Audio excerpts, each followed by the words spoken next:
Au moins 5 personnes ont été tuées lundi dernier dans un attentat suicide dans le nord-est du Nigeria, épicentre des violences du groupe djihadiste Boko Haram. L'explosion a eu lieu à l'aube dans une mosquée à 15 km au nord de Maïdougouri, la capitale de l'état du Borno. Près d'1 million de personnes se sont réfugiées à Maïdougouri et 2,6 millions de personnes ont dû quitter leur foyer dans la région du lac Tchad. Le président malien Ibrahim Boubacar Keïta s'est entretenu mardi dernier à l'Élysée avec son homologue français Emmanuel Macron. Ils ont échangé sur la mise en œuvre de la nouvelle force anti-djihadiste formée par les soldats de 5 pays de la région du Sahel, le Mali, le Niger, la Mauritanie, le Burkina Faso et le Tchad, et soutenue par la France et les États-Unis. La ville de Sévaré, dans le centre du Mali, a été choisie pour accueillir le centre de commandement général opérationnel depuis peu. La force vise à combler les lacunes des dispositifs militaires nationaux et multinationaux dans la région du Sahel, au sud du Sahara, devenue ces dernières années un important foyer pour les groupes extrémistes. Aux États-Unis, le chauffeur d'une camionnette a fauché une vingtaine de cyclistes et passe son mardi dernier à Manhattan, faisant 8 morts et au moins 11 blessés le jour d'Halloween. La photo du suspect, identifié par les médias américains comme Saifullah Saipov, a été publiée mercredi dernier. Le président américain Donald Trump a tout de suite pointé du doigt l'organisation État islamique. Au moins 4 civils, dont une enfant, ont été tués jeudi en Syrie dans des frappes aériennes du régime sur une ville de la Ghouta orientale à l'est de Damas, a rapporté l'Observatoire syrien des droits de l'homme. Région tenue par les rebelles, la Ghouta orientale est une des 4 zones de désescalade instaurées par les parrains internationaux des belligérants dans plusieurs régions de Syrie pour assurer le respect d'une trêve dans les combats.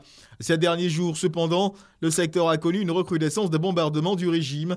Des avions du régime ont tiré des roquettes sur plusieurs secteurs de Douma dans la Ghouta orientale. À Barcelone, les habitants ont manifesté pour la libération de députés catalans, alors que la justice espagnole les a incarcérés à moins de 2 mois d'élection et qu'un mandat d'arrêt européen devrait être émis vendredi à l'encontre du président déchu du gouvernement catalan, Carles Puigdemont.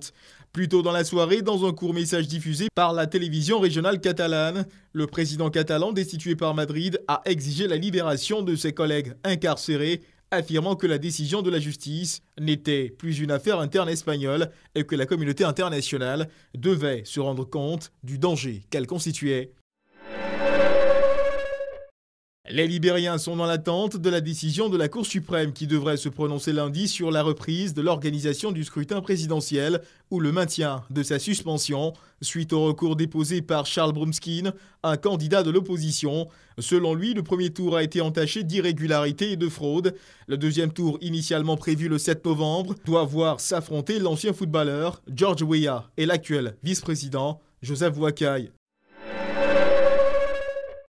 Personne, aucun dictateur, aucun régime et aucune nation ne devrait jamais sous-estimer la détermination de l'Amérique, a lancé Donald Trump devant des soldats américains sur la base militaire américaine de Yokota, à l'ouest de Tokyo, au premier jour d'une longue tournée asiatique qui le mènera dans 5 pays. Le Japon est un partenaire précieux et un allié crucial des États-Unis, a déclaré Donald Trump dès son arrivée sur la base de Yokota. Le Premier ministre Shinzo Abe a lui salué la visite historique du président américain au Japon et exprimé son vœu de renforcer l'alliance entre le Japon et les États-Unis, tout en mettant un accent particulier sur la question nord-coréenne peu après l'arrivée du chef de l'État américain.